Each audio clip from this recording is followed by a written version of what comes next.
नमस्कार। आज हम प्रयोग नंबर 3 प्रयोग तीसरा करेंगे। इस प्रयोग में क्या करेंगे, इसका क्या उद्देश्य है?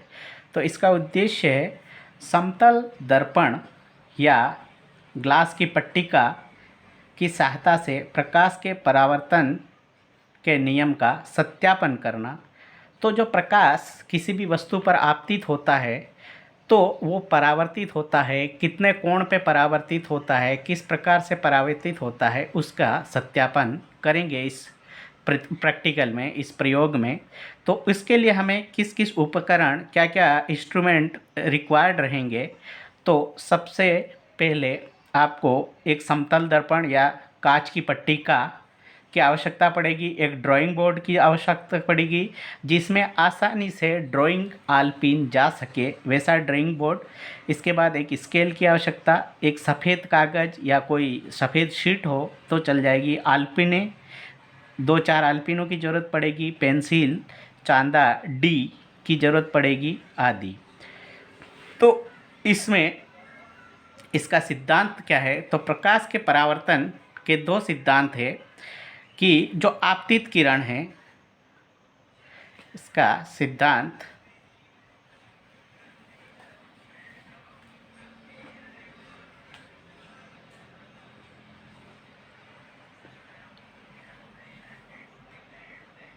दो है। तो इसमें जो आपतित किरण है और आपतित के बाद किसी भी सतह पर आपतित होने के बाद वो किरण या तो परावर्तित होगी या पारगमित होगी, यानी जिस माध्यम पर आपतित हो रही उसके अंदर से होके गुजरेगी या उससे कुछ भाग परावर्तित हो जाएगा। एवं परावर्तन बिंदु जिस बिंदु पर आपतित होती है पर अभिलंब खींचा जाए तो वो तीनों एक ही बिंदुगामी में होते हैं या एक ही तल में स्थित होते हैं।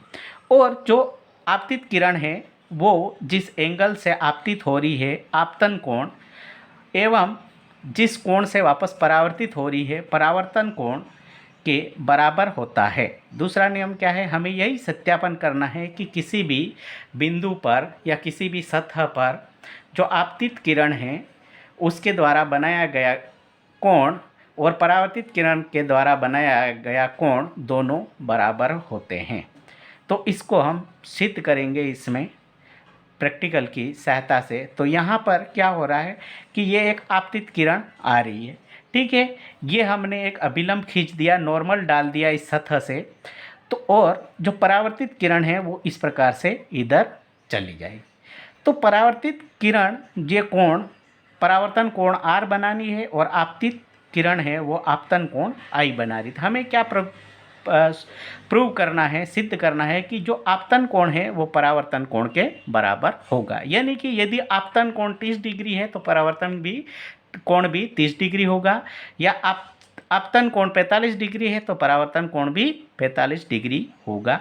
यही हमें सिद्ध करना है। तो उसको हम कैसे करेंगे? तो उसके लिए मैंने पहले ही बता दिया कि आपको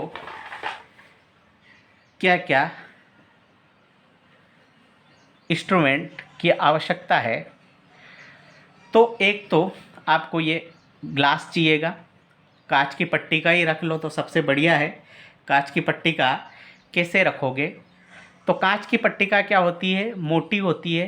तो जैसे माचिस की डिब्बी होती उस प्रकार की आप एक कांच की पट्टिका रख लोगे। उसके बाद क्या करोगे कि यहाँ पर ये कांच की माचिस की डिब्बी खड़ी रखोगे, ऐसे खड़ी रखोगे, ना कि ऐसे आड़ी। तो खड़ी रखोगे तो खड़ी रखने पर क्या होगा कि यहाँ कोई भी एक लाइन खींच लो ऐसे। यहाँ मैंने जैसे 30 डिग्री पर एक लाइन खींची है तो ये 30 डिग्री पर लाइन खींच ली, और जो हमने आलपीने ली थी उस आलपीन को यहाँ पर इस लाइन के परपेंडिकुलर बिल्कुल स्ट्रेट सीधी यहाँ पर लगानी है। दूसरी एक आलपीन यहाँ पर सीधी लगा दोगे। तो ये दो आलपीन आपके सीधी स्ट्रेट में लगानी। तो ये आलपीन है वो इस जो सामने कांच की पट्टी का इतनी ऊंची है उस पट्टी का में आप देखोगे तो सामने वो आलपीने दोनों दिखेगी। दोनों आलपीने दिखेगी तो आपको क्या करना है कि ये जो आल्पिने कांच के अंदर जिस रेखा में दिख रही है, जिस सीधी रेखा में दिख रही है, उस रेखा के अनुदिश इस साइड इधर मैंने ये 2 आल्पिन यहाँ पर लगा दी।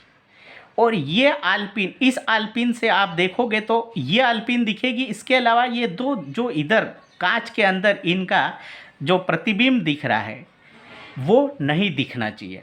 तो वो एक दूसरे को कोइंसाइड करेगी, तो ही ये एक सीधी रेखा में आएगी। क्योंकि सीधी रेखा में अगर कोई वस्तुएं स्थित है तो यहाँ पर जैसे आल्पिने हैं तो ये आल्पिन दिखेगी, उसके बाद की 2 आल्पिने नहीं दिखेगी। यदि दिखती है इसका मतलब आप सीधी रेखा में ये वाली आल्पिन नहीं लगा रहे हो, तो आपका जो कोण है वो आप सही से इसका मेज़रमेंट नहीं कर पाओगे।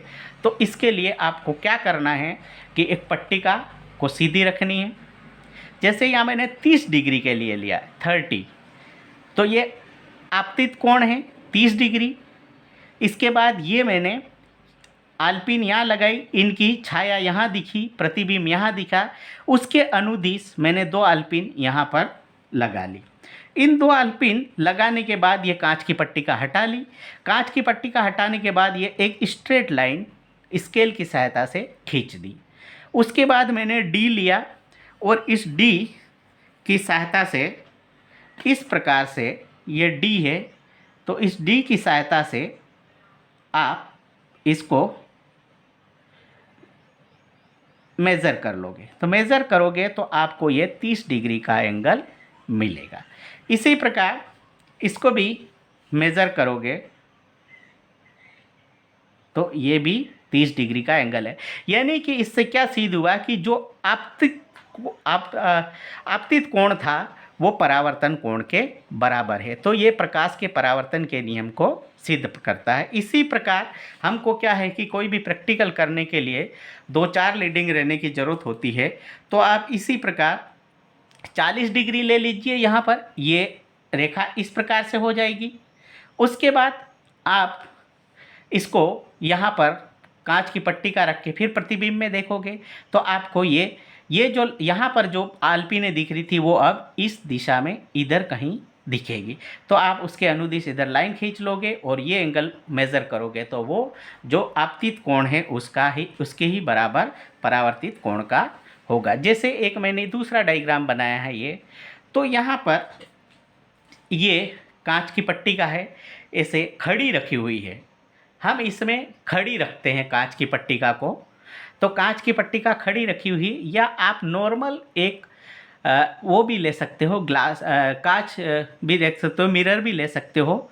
तो मिरर में भी आप ये घर बैठे मिरर में आप और कुछ नहीं है तो मोमबत्ती रख दीजिए इधर 2, और मोमबत्ती के द्वारा भी आप इस प्रैक्टिकल को कर सकते हो। या कोई लेज़र लाइट है तो आप लेज़र लाइट यहाँ डालोगे तो इसका प्रतिबिंब इधर बनेगा और उसकी सहायता से भी आप इस प्रकार से कर सकते हैं। तो यहाँ पर मैंने 50 डिग्री का कोण लिया। आपतित किरण का कोण अभिलंब से कितना बन रहा है? 50 डिग्री का। ये नॉर्मल है n, अभिलंब है, ये आपतित किरण है p, और ये परावर्तित किरण है। तो ये आपतित किरण PO और ये परावर्तित किरण OQ।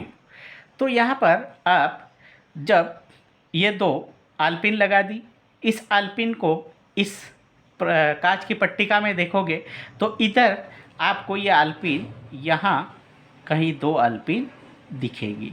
तो इस आल्पिन की सीध में ही, इसकी सीधी रेखा में यहाँ पर आपको 2 आल्पिन लगा देनी। किस प्रकार से लगानी है कि ये आल्पिन से आप देखते हो तो आपको ये 3 आल्पिन नहीं दिखनी चाहिए, क्योंकि यदि ये 3 नहीं दिखती इसका मतलब ये चारों एक सीधी रेखा में हैं। यदि यहाँ से ये कोई टेढ़ी कर देते हो तो ये आपको दिखेगी, इसका मतलब ये सीधी रेखा में नहीं है। फिर आप एक स्ट्रेट लाइन स्केल की सहायता से खींच लेंगे, फिर आप डी लोगे, डी से आप ये नाप लोगे कि आपतित किरण कितनी थी, परावर्तित किरण का कोण कितना है।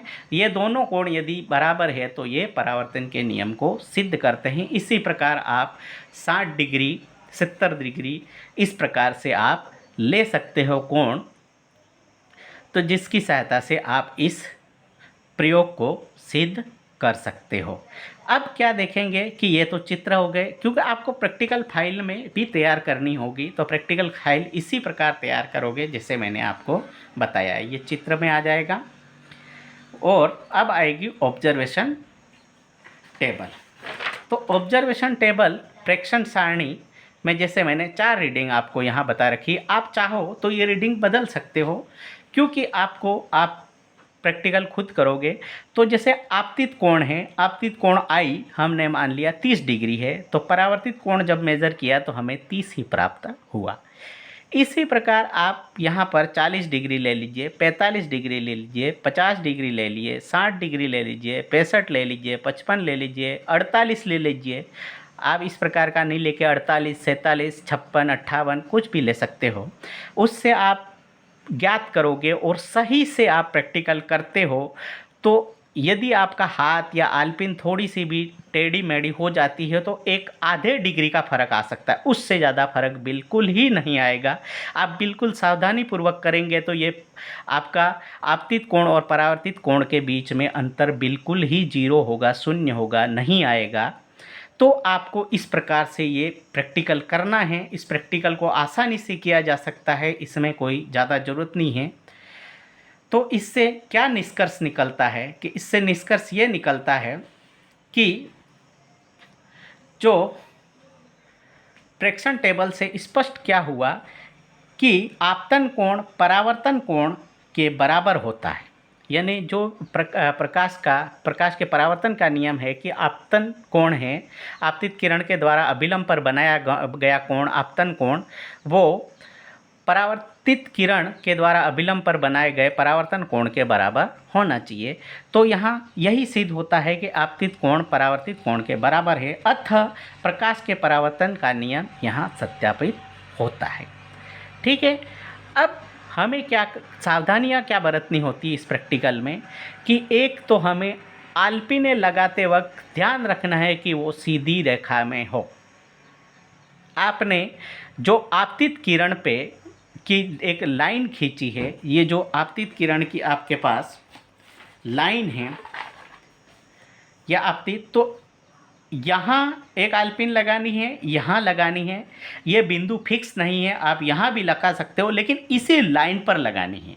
इस लाइन के थोड़ा सा भी यदि इधर इधर या आगे पीछे या ऊपर से यूँ परपेंडिकुलर ना होकर टेढ़ी हो गई बाई चांस, तो भी आपका ये प्रैक्टिकल है वो सही नहीं होगा, क्योंकि वो इधर परछाई में जो ये इस किरण आलपिन की परछाई दिखेगी वो थोड़ी सी टेढ़ी दिखेगी, तो आप इधर पर आलपिन सही से नहीं लगा पाओगे, एक सीध रेखा में नहीं आएगी, जिससे आपके कुछ अंतर आ सकता है। तो ये ध्यान रखना है। दूसरा, ये कांच की पट्टी का है, वो एक बार आपके ये लाइन खींचिए, लगाने के बाद हिलानी नहीं, उसको डिस्टर्ब नहीं करनी है जब तक ये दोनों आलपिन आप लगा नहीं देते हो।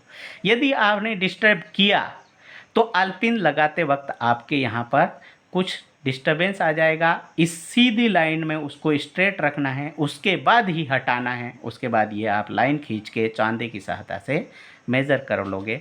इस प्रकार से ये प्रैक्टिकल आपका पूर्ण हुआ। कौन सा प्रैक्टिकल? प्रकाश के परावर्तन। तो इसकी आप फाइल तैयार करोगे और जब भी कॉलेज खुलेंगे तब आप इसको चेक कराओगे। धन्यवाद।